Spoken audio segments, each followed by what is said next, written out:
This will be a tutorial on how to solve the Z Perm one-handed. So this is only R and U algs.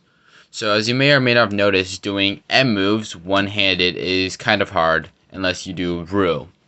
So I solve this using R and U moves. So the algorithm is right up here. So I'll do it slowly at first.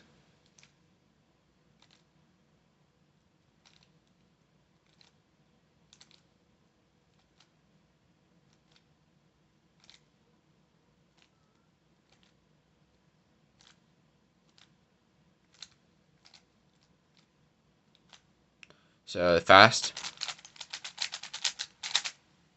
So yeah, please like and subscribe.